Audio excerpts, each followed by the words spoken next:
सबका के धन जवन मन अपार दिहा। ए मैया हमरा खाली बोलिए सवार दिहा। वाणी दी मैया वाणी दी मैया शारदा भवानी। वाणी दी मैया शारदा भवानी। लइका द्वार पर खड़ा वाणी दी मैया शारदा भवानी।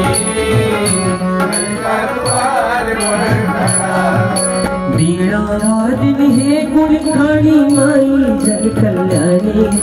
बीड़ा वादन है गुण खानी माई जग कल्याणी। के दीप जनवनी जय जय जय महारानी। वाणी दी मैया शारदा भवानी।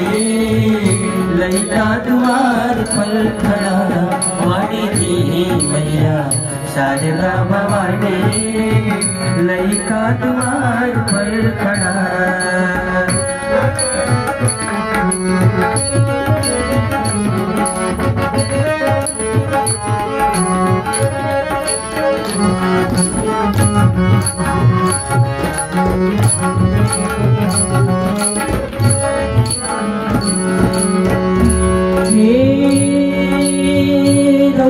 कृपा से मैया मुख में आवाज बा।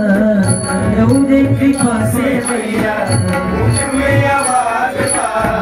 रौरे से दुनिया के कुछ काम काज बा। रौरे से दुनिया के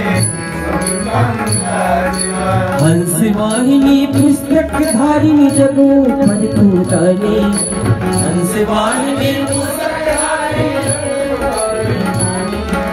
राउज चरण पखारत होला ज्ञानी जड़ अज्ञानी। वाणी दी मैया शारदा भवानी।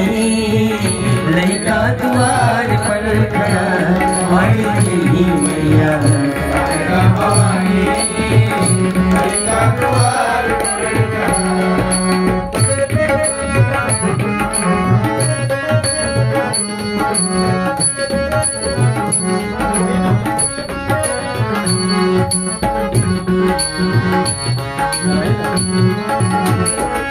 संगीत विद्या बुद्धि मेरे अलबेलावा।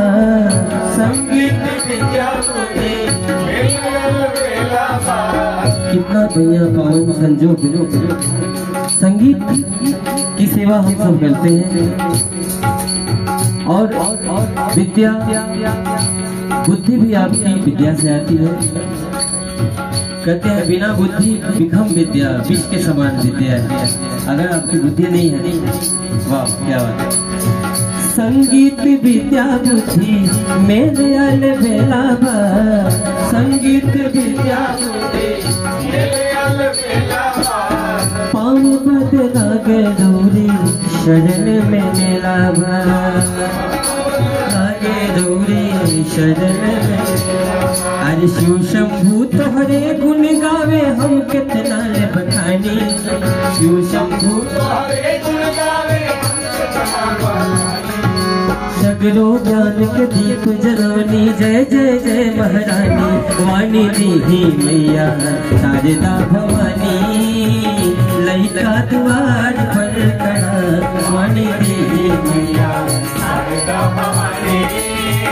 लइका द्वार पर बीड़ा वादिन है गुण खानी माई जग कल्याणी।